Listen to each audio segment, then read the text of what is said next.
बिस्मिल्लाहिर्रहमानिर्रहीम। जेडीसी कुर्बानी बराए मुस्तैकीन साल 2020 में इस वक्त क्रिमिनल मोस्ट वांटेड मारूफ प्रोग्राम उसके आलमी शोहरत याफ्ता एंकर जनाब अली रज़ा साहब और हमायूं साहब यहाँ पर आए।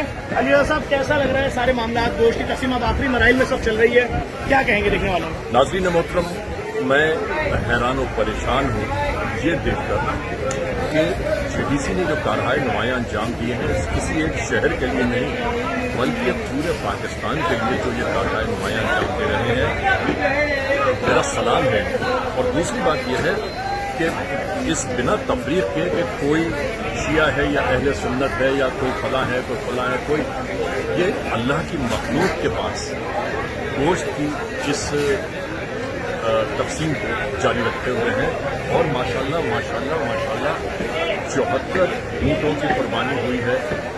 हज़रत इब्राहीम अलैहिस्सलाम की सुन्नत की तजदीद वफ़ा करते हुए आज आलम इस्लाम के साथ साथ जेडीसी ने भी ये कारहाय नुमायां अंजाम दिया है कि 74 ऊँटों की कुर्बानी है, 65 गाय की कुर्बानी है और लातादाद बकरों की कुर्बानियाँ की गई हैं। और ये कुर्बानियाँ आप ये सोचिए तो सही कि जिन लोगों ने जेडीसी पर, ज़फ़र अब्बास पर एतमाद, यकीन और भरोसा किया है, उनके यकीन, भरोसे और एतमाद को मज़ीद तक़वियत पहुँची है, मज़ीद इस्तेहकाम मिला है कि ज़फ़र ने जब से ये काम शुरू किए हैं और आहिस्ता आहिस्ता धीरे धीरे ये अपनी मंजिल तय करते जा रहे हैं। और मैं आपको सच बता दूँ, मेरा ये यकीन है, यकीन कामिल है, यकीन मुहकम है कि ज़फ़र बहुत जल्द इंशाअल्लाह ताला उस मंजिल पर मौजूद होंगे कि जहाँ पर हर एक ज़रूरतमंद की निगाहें ज़फ़र अब्बास की जानिब उठ रही होंगी। और ज़फ़र अब्बास के लिए मेरी दुआ है कि परवरदिगार इनकी ज़िंदगियों का तहफ़्फ़ुज़ फराहम करे, इनके तमाम टीम को खुशियाँ, कामयाबियाँ, कामयाबियाँ अता फरमाए।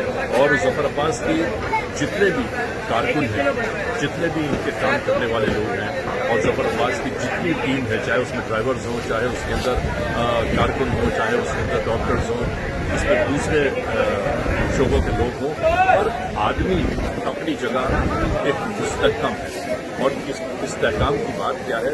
इस इस्तेहकाम की अलामत है ज़फ़र अब्बास। ज़फ़र अब्बास को ज़िंदगी में, पूरी दुनिया के नाज़रीन के लिए मैं पैगाम दे रहा हूँ, ज़फ़र अब्बास को ज़िंदगी में कोई परेशानी, गम, तकलीफ न हो, ये मेरी दुआ है। और आप मोअज़्ज़िज़ ख़वातीन और हज़रात, पूरी दुनिया से ये दुआ होनी चाहिए कि ज़फ़र अब्बास जो ये काम अंजाम दे रहे हैं, जो काम ये लेकर चले हैं, जिस काम का बेड़ा इन्होंने उठाया है, अल्लाह ताला इन्हें इस काम में दिन दूनी रात चौगनी तरक्की अता फरमाए।